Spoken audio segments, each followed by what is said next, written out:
Hello and welcome to our second episode of The Reigns of Podcastamere, the PennLive's only podcast solely devoted to the show Game of Thrones. Woo! My name is Chris Mautner, and who do I have with me here in the studio to join me on this fair rainy day? I am Rebecca Jones. And I'm Sean Adams. We are all awesome. We are all awesome, and we're here once again, and we're here to talk about the first season 5 premiere episode, The Wars to Come. Now, by this point, everyone's probably watched it and read several blog posts about it. If you have not watched it, turn this off, because why are you here? I mean, you can still enjoy it, but we're going to talk about spoilers, obviously. We're going to spoil things, because that's what we do. So what do we think of this episode, and just in general, kind of what was our...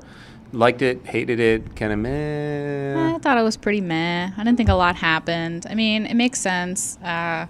First episode back after a long time away. And, you got to establish what everyone's doing. But I just feel like they could have had a little something for us in here. Yeah, I'd give it on the brighter side of meh, on like the thumbs up side of meh. Yeah. It wasn't boring. It wasn't bad. It was very perfunctory. It was, hey, remember these guys? They're still alive. Except for the ones who are dead, who are still dead. Yes. Just checking in. And I think we were even talking the other day, like, it would maybe have been better to, like, instead of such brief scenes with each of these groups, maybe give us fewer groups to follow in the first episode and check in with them more in depth and move their story forward a little bit further than it did. Yeah, it did feel like jumping around a little bit, like, oh, here's Littlefinger, and you remember him, and he's with Sansa now. Okay, here's Brienne. Here's this. All right, we're moving on to the next person. Let's get back to Tyrion. Except they did eliminate my favorite, Arya Stark, from the first episode, which was kind of upsetting to me. Yeah, and funny, book readers out there will know that in Book 4 and Book 5, there was a serious division in what characters appeared in which books, and Arya didn't appear at all in Book 4, because the books... I don't believe so. This is going to get a bit nerdy for a second, but the books... They're combining the two storylines. Right. In the books, Book 4 and 5 happen concurrently, and some characters just don't appear in Book 4 and do appear in Book 5. So, which I think is a smart move for the show, because that would get extremely confusing if the next season was somehow backtracking what we've already seen. Right. Oh, and if there was an entire season without Tyrion without Arya, forget it. I would not watch. No one would watch. Nobody would watch. Yeah, I thought this was I like this episode all right. I thought it was a pretty decent start. I mean, it's a slow starter. It's cranking up the gears, but that's kind of part of the problem where...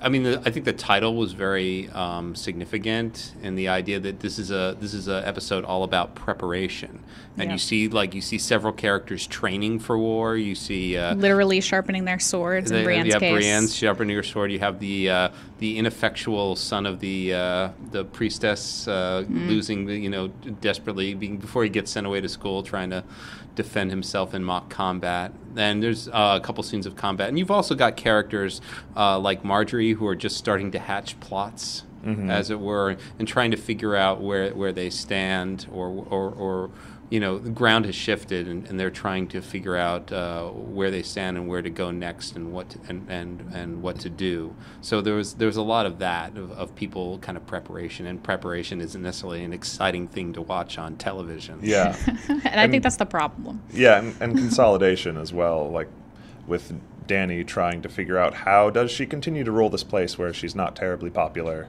Right. And people reacting to Tywin's death, who was, at the moment of his death, the winner of the Game of Thrones. He was in the lead, had the high score. He was there.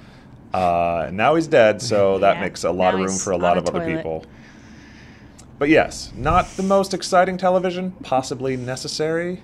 Was there a highlight? Okay, let's talk highlights rather than low points. We're not going to go over every single. That would be boring. And we're assuming you've all. Hey-o. I said it. So mean. So mean. So cold. Just like Tywin. What was the highlight of the episode for you? What sequence or bit of dialogue or moment resonated with you? For me, that is a really difficult question because I felt like so much of it was just drudgery. That's a word I can make up. But maybe Tyrion, because it's exciting to see him in a new place, and you sort of know that he's really been through a lot in the last, I guess, however long it's been since we've seen him. And so it's just interesting to see how those things have changed him.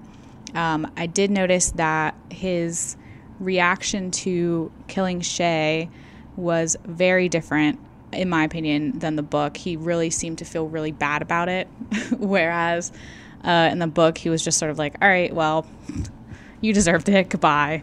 So I kind of liked that. It sort of shows how he really did care for her, but also, you know, he killed his dad, he's lost his whole family, he's lost every place that he's known.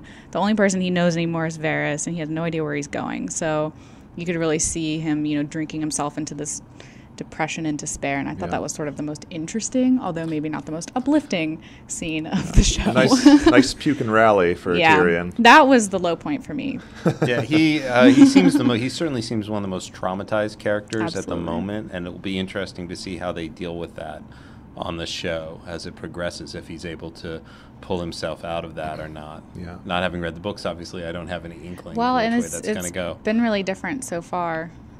Just in one episode, so I'm also interested to see how they handle that. Yeah, and to add on to what you were saying, those scenes with him and Varys are just great, as always. Those two actors are tremendous, and usually really, in particular with each other, they have great just one-liners and things like that. And for scenes that didn't go anywhere, really, it's just two scenes of them just talking about a plan, but they were still great, so that's cool. Yep. Testament to the actors, I think. I think if I had to pick a top moment, I liked the scene with Marjorie and Loras. With Marjorie... Got some butts in that scene. Yeah, and you know, another nice thing about this episode, some equal opportunity nudity. Yeah. Obviously, there's been naked women in, I believe, every episode, including this one, including this one. Yeah. So it's kind of nice that the people in charge of the show are recognizing that they should balance those scales a little bit. There were 3 man butts in this episode? Yes. Yeah. There were. Check it out. And no full frontal though. No, never. No, not on HBO. No one's going to show that. But yeah, I liked that we saw Marjorie beginning to make some aggressive moves, and usually she's been very reactive, and she's very politically savvy. But Cersei is definitely out to get her, and we know that, and Marjorie knows that. This episode's big opening flashback, like, we know a bit more of why Cersei is so Cersei. So this is Marjorie putting her own plans in motion, and just with a line, just perhaps, and she is making plans to be the queen. So that's cool. I like where that's going. For me, I think it was the stuff at the wall with Jon Snow and the death of Mance Rayder. I like their dialogue. I like their little bit of scene, especially when Snow was, Rayder asks how he's going to be killed, and his eye kind of twitches a little bit when he realizes it's not going to be pretty. Yeah, it's not going to be. It's going to be pretty awful. But he still, sticks to his guns anyway, and that interests me because I think that's seems to be one of the main themes of the show, which is this idea of principle, and when is sticking to your principles noble, and when is it stupid and not just going to get you killed, but going to get everyone around you hurt. When does standing for something and being noble a good idea, and when should you be compromising your integrity for the sake of everyone else? I mean, because I kept thinking of Mance. I kept thinking of Ned Stark, of course, who sticks to his guns and is noble, and not only ends his life but destroys his entire family as well. I mean, you could blame him for the destruction of Winterfell in a way. So with Mance, but here's a person who we admire, and we're made to admire. For his noble behavior, his refusal to follow Stannis and bend the knee, but I guess it really remains to be seen if that's going to cost, the wildlings at all that stubbornness. And also, of course, you have Jon killing Mance in the end, which Jon Snow, I know there's some people who kind of are like, oh, Jon Snow, he knows nothing. Really nothing. Yeah. But I think he is quickly becoming the moral center of the show. Yeah, I agree. And yeah, the whole Last of the Mohicans scene where he executes him. Yeah. Fun trivia fact, the witch in the beginning was in the movie Last of the Mohicans, and I don't think that's coincidence. I think that was a fun casting gag. But yeah, all the folks in the north, Stannis, Jon, and Mance are all the guys who are like leading on principle. And the further south you get, the warmer it gets, the more treacherous the people, and the more likely that they'll bend and do bad things. So it is definitely a move that shows Jon's like principle as like not only Mance's defiance and willing to die for what he believes, but also Jon's, and that's kind of the thrust of, I think, that moment. And I also think it shows him the danger that he has to becoming too much like Ned. And I think he struggles with that. You can sort of see that in his character. And, to know himself, when is it okay for me to compromise, like when he runs off to the wildlings in the first place? Even though that was sanctioned, it was still really difficult for him to do and to lie like that to everybody. So I think that's an interesting part of his character, where you see him really struggling with, when are my principles maybe not hard and fast, when can I bend them a little bit to make smarter decisions? And I think he shows that in this episode as well. Mm-hmm. Okay, well I think that wraps up our wrap up, as it were, of the episode. We're gonna take a really short break, and then we're gonna come back and talk about the next episode, preview, teasers, trailers, and whatnot. We also have a new feature that we're going to be debuting later on the show called the Question of the Day. Ooh, what will it be? So exciting. We're not going to tell. So stick with us. Eventually. We'll tell later, but well, not right this second. We'll be right back. Start your search engines. For a quick, easy, and enjoyable car shopping experience, PennLive.com is your best source to find your new or used dream car in Central PA. Customize your search by using filters to search by dealer, car type, and car style. Visit PennLive.com/autos today. And we are back for part 2 of the Reigns of Podcastamere. I am Chris Mautner. I'm joined again by Rebecca Jones and Sean Adams. What up? Hey. And we are going to, now that we've talked about last week's episode, we're going to talk about this week's episode. Oh, my goodness. This coming episode, and kind of what we expect to see. First, here's a quick preview of it. We're going to put the little preview, and it's really short, so just take a listen and visualize if you can. If you need to see the video images too, they're on YouTube somewhere. So let's just take a quick pause here. Oberyn is dead. You don't have to remind me.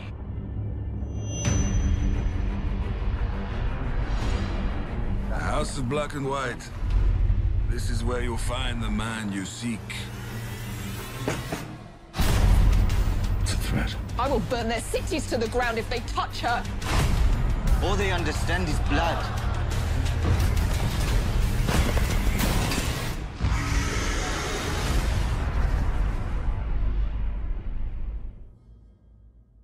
Okay, what did we all think of that little preview there?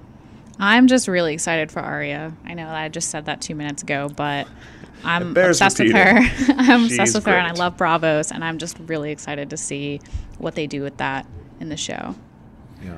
Bravos is one of the, I think, is there 9 free cities? Yes. Okay, so it's the only one I think that ever has any real personality. Yeah.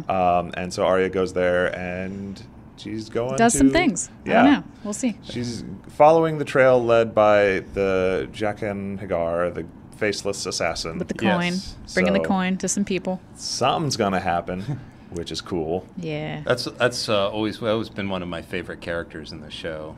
thus far. She's Jack just and the Hagar. best. Yeah, Yeah, he's so because and it kind of like I know like talking about the show with my wife, we always had some kind of wild conspiracy theories as to maybe he's someone else in the show, but how can we tell because he's It's true. You aren't the only ones with these theories. I know. Maybe it's Yeah. Ned Stark in disguise. Oh, Uh, I don't think so.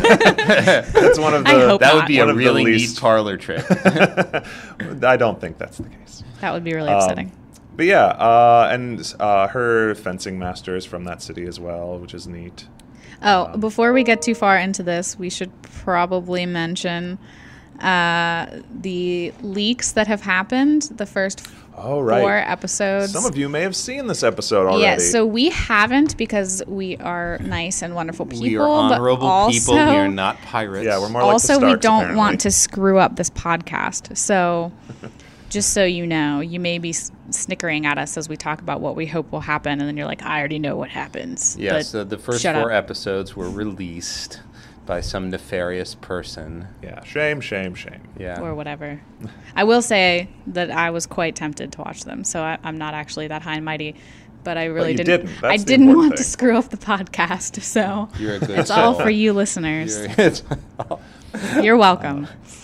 Yeah, so I'm super excited in this preview for the first glimpse of Dorne. And Dorne Yes. is right up there with the Lannisters is my favorite faction.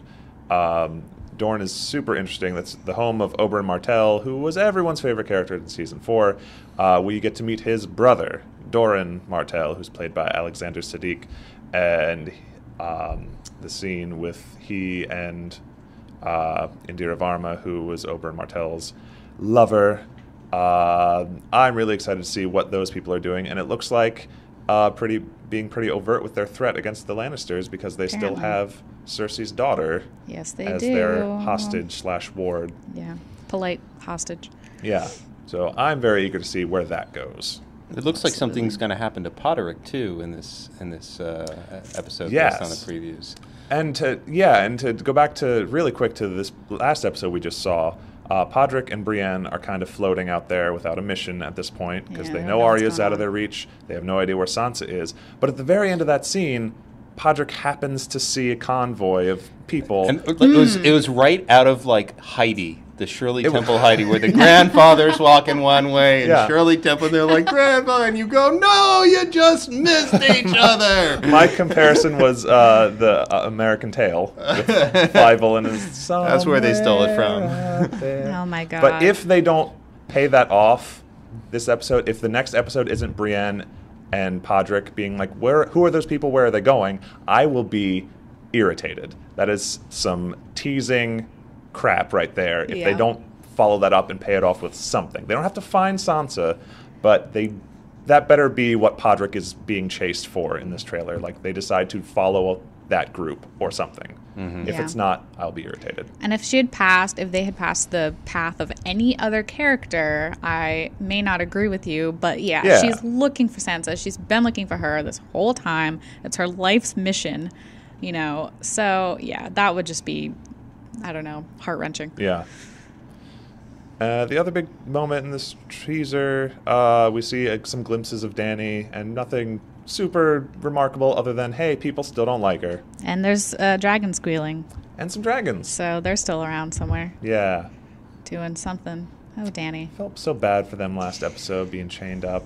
Yeah, so what do you guys think of Dario? Do you trust him and his advice to her? What did you call him in your wrap-up, Sean? Oh, it was something It was- Captain Boring McYawn Pants or Yeah. something. Yeah, I don't think that was it. necessarily think like how interesting is he, but everyone else on her council is using her to get at her dragons or to get at her love, cough cough, or to somehow get something out of her, and none of them are really being super genuine. But we're made to believe that Dario is supposed to be trustworthy, and I don't buy it. Well, he definitely plays up the kind of like scoundrelish. Yeah. Yeah. There's that element of Is he the Han Solo chaotic good of, jerk with a heart of Yeah. gold? Yeah.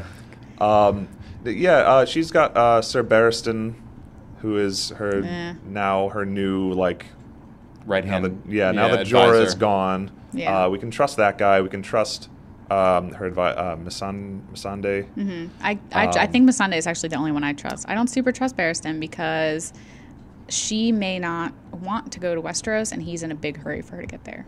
That's true. That's a good point. So, I mean, so am I, but yeah, for her but own I think development. his intentions are no good, even if he's not the best. Right. I don't think he's out to bring about her downfall. But yeah, as far as Dario and trusting him, honestly, I have such a low opinion of the way that, not even that the actor's doing a bad job, it's just he was poorly cast. Yeah. And what he was given, and he's the not second actor to take this role. He is. I think that's worth noting. Yeah, and the original actor who was cast in the role was a far more interesting looking person that would make me at least think, well, I can see what Dany sees in this guy, but this guy is blandly handsome and just kind of there. So I don't even have a high enough opinion of him to think that he's being insincere with her. Okay. I just don't care. Side note, so I'm a nerd and I listen to Nerdette, and they have a recap podcast, and they talked about Dario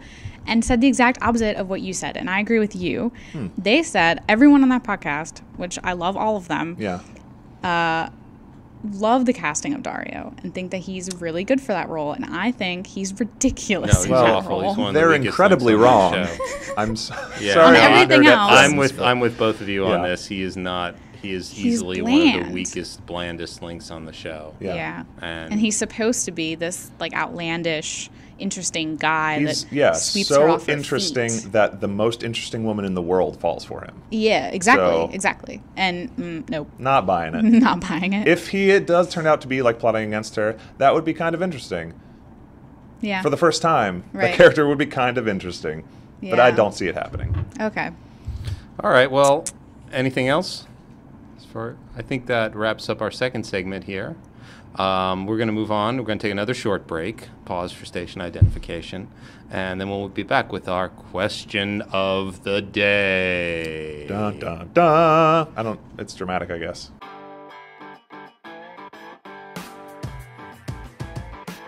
Find the job that works for you. With over 500 job listings to browse from, PennLive.com will help you find your dream job. Get up-to-date information on job news and career advice while browsing jobs by industry, skills, company, or geographical location. Check out PennLive.com/jobs.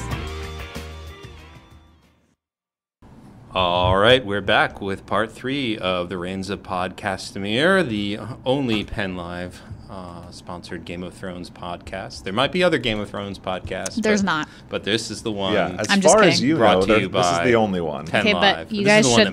You should actually listen to Nerdette recaps Game of Thrones. I referenced it earlier. I would be a jerk if I didn't say that. At least to hear how wrong they are, apparently. Okay, but most of the time they're really right and really funny and awesome. And Peter Sagal from Wait, Don't Tell Me is on it, and he's great and hilarious along with the two lovely ladies. So after you listen to ours, well, we're first. For contrast, you can listen to someone else. Yeah, if you're bored. So we're here with we're going to start a new feature called the Question of the Day, or maybe Topic of the Day, or whatever, something of the day. Or but week, we're calling it the Question of the Day. What? Or the week. Or the week. Or the year. The point is, we have a question. We have a question. We have So this was an episode that none of us really were particularly thrilled with. I wouldn't say we hated it, but that kind of, and we're still early in the season. So looking back over the past, 4 seasons or so, what's your favorite moment in the show thus far, and what's your least favorite moment?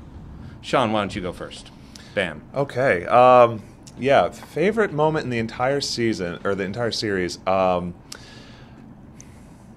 think some of my favorite moments, to pick one, how can you pick between your children?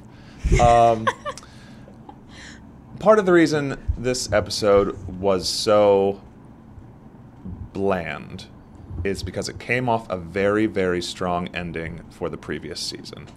And I think from episode 8 onward last season, there was some really amazing stuff, particularly some of the fights.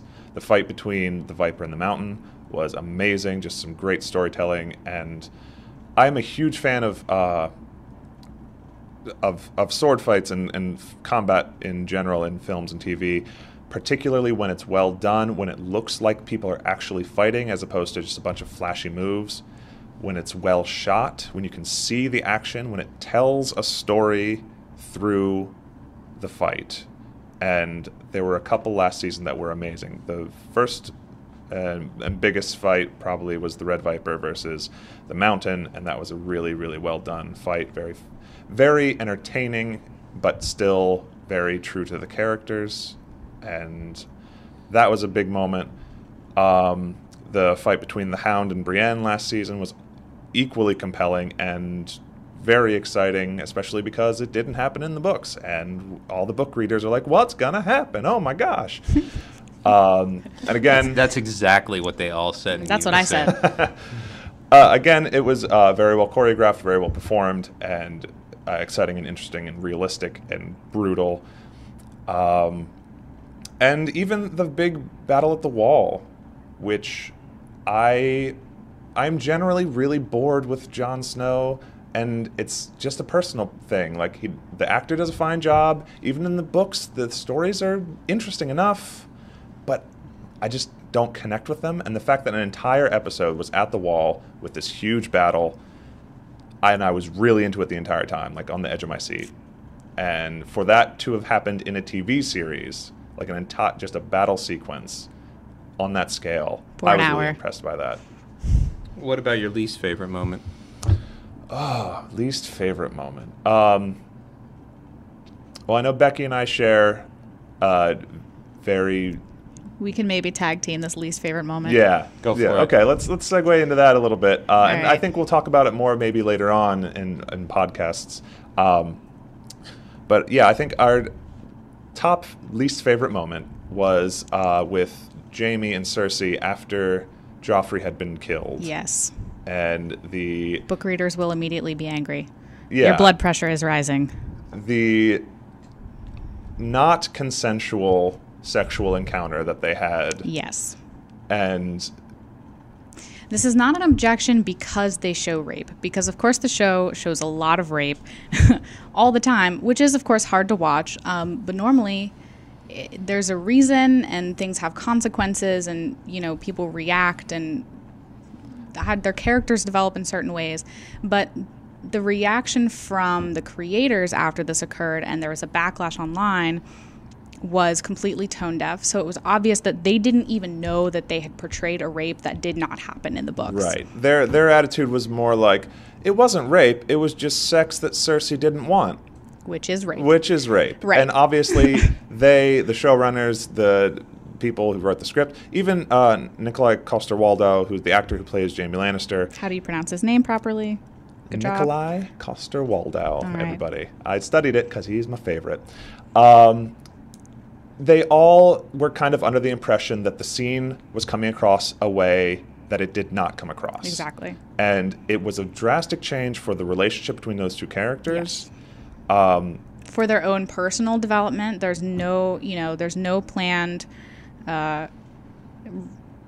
impact to Cersei's character, which that would have a huge impact on her, especially the way that she uses her body to advance politically. And now, you know, after this traumatizing event from someone that she truly loves, you would think that that should have some kind of consequence on her. And yet, since it wasn't planned at all, there is, of course, no planned consequence either. And the same is true for Jaime. He just raped his sister. And yet, you know, if it had been, and this is something that the Nerdette folks talked about, if it had been like, well, Jaime's in this really messed up place and he was feeling like, well, this is what I want and I'm going to take it, then it's like, okay, then plan that into your show. Mm-hmm. Then make that the point of this. And it clearly was not. And I think another thing with that is Jaime's character had been developing in an interesting fashion along that way, where you were starting to see him as a more sympathetic and conflicted character, someone who did bad things but had a noble and moral, ethical side to him. Yeah. And yet that's kind of completely undercut in that sequence as well. As many people complain about, he spent a large portion of the previous season taking great personal losses to protect Brienne from suffering a rape or abuse from their mutual captives. And also the fact that one of the things that Cersei and Jaime both hated about Cersei's husband, Robert Baratheon, was that he was rough with her. And forced himself on her Right. nightly when he was drunk. And it was not saying that it couldn't have been a moment that made sense. Right. Jaime is a person who does horrible things pretty often. But they would have had aftermath- to build that into it. They would have Yeah. had to make it make sense. And so the they aftermath didn't was do just that. like, hey, we had that awkward moment, instead of you did something horrible to me. Right. So- So it was less like, it was supposed to just be gross because it's incest and ew, but also At like a this funeral, weird, no yeah, less. right, on their son's dead body. Right. Their incest son's dead body. But there was just this whole other level that sort of, for me, since I knew how the scene was originally written, really made me ignore that original grossness and just focus on what did they just do. Yeah. And if anything, the scene, I think, would have been better and served the story better if Cersei had forced herself on Jaime. Well, And, I mean... that's in her MO. Yeah. She's the one who controls their relationship through the use of sex. Absolutely. And he was feeling particularly emasculated from the loss of his hand. That would have been a far more interesting and more logical development for me. And that would have forced the friction in their relationship, which has grown since then. But that's my opinion on that scene. Okay. Yeah, so that's also my least favorite moment, which isn't really to do with the writing necessarily, but the lack of writing. But I would say that my most favorite moment, which is quite related to my least favorite moment, is when Joffrey dies a spectacular, beautiful, so satisfying death. And it was, I have to say, way more satisfying in the show. I don't know, Sean, if you agree, than in the book. In the book, it felt satisfying, but the show really built up how obnoxiously horrible he was, and just you just hated to look at him, and he was just so disgusting, and there's just, it felt like it took forever for him to feel any consequence to his actions. And that build-up combined with how glorious that death looked, which you cannot replicate in the book. I mean, you know, he describes every scene to death, George Martin does. But He does. but even still, he couldn't capture, for me, what the show captured in that scene, which was just this wretched, horrifying face of this boy who was dying, and Cersei freaking out, and just, oh my God. It was beautiful. It was so amazing, and it was something that I think everyone watching the show at that moment really needed. Yeah, Let's be that's serious. True. It was therapy. After the Red Wedding, it Absolutely. was very cathartic. Ugh.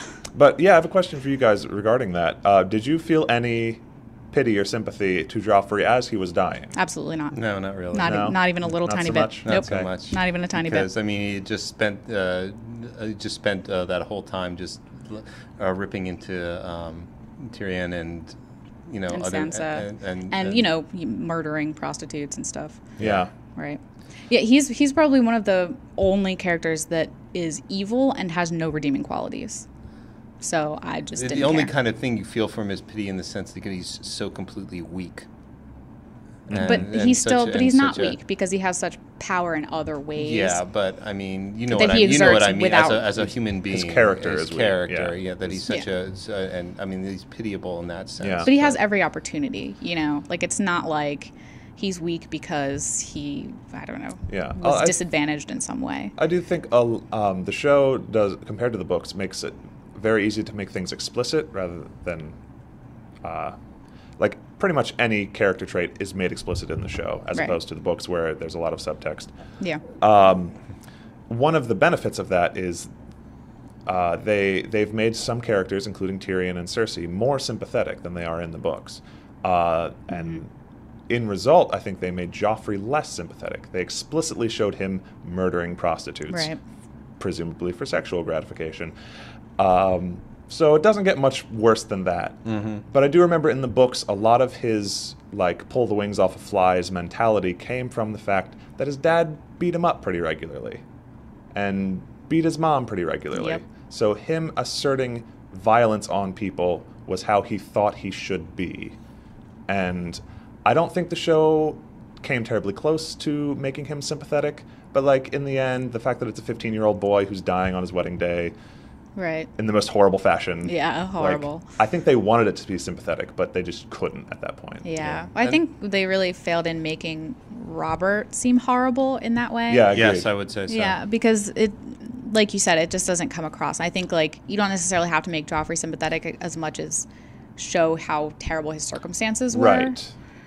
So Yeah, I got the feeling like he was more neglected than abused. Yeah, Mm-hmm. by Robert was just his kind of a father. jolly, bearded, fat He was guy. like the Hawkman on from Flash Garden, Gordon, you know? Yeah, but no, he was a bad person and Yeah. thoroughly unhappy with his family. Yeah. And that had consequences. Yep. Right. But Chris, your favorite moment. Yeah. My Yes. favorite moment, you know, you've listed a couple of what I would possibly include as my favorite moment, but especially towards the end, the last couple episodes of season 4. I'm going to go, you know, favorite is a funny word to use, but I'm going to go with the Red Wedding, because it is such a powerful and traumatic moment. That last, you know, when I think of the show and I think of like the great episodes, there's just that image of, you know, this mother whose son who's just witnessed her throat being slit and just screaming in agony and before being killed herself and killing someone, you know, as well. And just it's such a stark and no pun intended, and brutal, I don't believe you. and brutal scene. And it's so it's very I think it might be one of the more harrowing things I've seen on television. Not in its bloodlust, but just in the sense of just nihilistic despair. Yeah. You know, in that moment. And that I think is, even though I knew that was coming, even though I knew this episode was coming, you know, I came to Game of Thrones late, and I had heard already about certain episodes. I didn't know which episode, but I knew there was a wedding that was going to go south. So I knew, you know, more or less what was going to happen and could figure it out. But nevertheless, it still affected me and kind of stuck with me for a couple days after that. As far as least favorite episode, or at least I wouldn't say episode, but moment. You know, there is one part from the end of season 4 that irked me, which is when Bran finally finds the magic pixie people. That's right. And And I think we talked about this a little bit We talked about week. this a little last week, and it's just one of the It's things not a I good time. like about Game of Thrones is the way it keeps the fantasy element in the background Yes. and does not bring it to the forefront. You know, yes, and kind of lets you kind of guess, you know, is the priestess, you know, really have superpowers, or is it just a con game? You know, what's really, you know, there's an ambivalence in a lot of, you know, yes, there are dragons, but they're, you know, they could be catapults, you know, for all intents and purposes. There's a real ambivalence to the kind of the magical world that's inhabiting here. And I feel like that just kind of wrecked it, because it just out and out, like, here are some people who can shoot fire out of their fingers, and they're hitting zombies, you know. And I felt like I was in another book and another story entirely at that moment, and it kind of ticked me off. Yeah, especially to see it visually was just. It was not one of their best moments in special effects on the show. And they spend so much time on dragons. That's like, come on, The borrow some of dragons that. have always looked really, really nice, and the little elfy magics Nope. didn't. No, thank you. So yeah, real quick for your favorite moment though, Becky, when you read the book, did you throw the book across the room when you got to the Red Wedding? I did not. No? No. Okay. I like Chris, I sort of thought it was not good, obviously, but I was just like, this is brilliant. This is a good move. Like, this is smart for this to happen. This makes perfect sense. All of this makes sense. Like, I was just sort of like in awe that someone would write in the deaths of some of the most important characters in their own series in such a brutal and horrifying way. And I was just sort of like, all right, George, I'll take you up on that. Damn. You know, I was just kind of like shocked and impressed and a little confused, and but I wasn't, I don't know, I didn't have the same reaction that I think most people seems like they had, where they just got really sad and angry and said that they would never read it or watch it again after that. And you walk across the room and pick it up and keep reading, because you're only halfway through the book when that happens. Okay, well, with that, we're going to have to wrap this up. Thank you for listening, as always, to the Reigns of Podcastamere. My name is Chris Mautner. I'm joined, as always, by Rebecca Jones and Sean Adams. We'll be with you next week to talk more about the show. Remember that you can find us on iTunes and on SoundCloud at PennLive News Podcasts. And until then... send us your questions of the day. Yes, let us know. Let us know. What was your favorite episode? What was your least favorite moment from the show? Tell us. We long to hear from you, dear listener. Yeah, and always check out my recaps and previews of this season of Game of Thrones on PennLive.com. Absolutely. Yeah. So we'll see you then. Bye.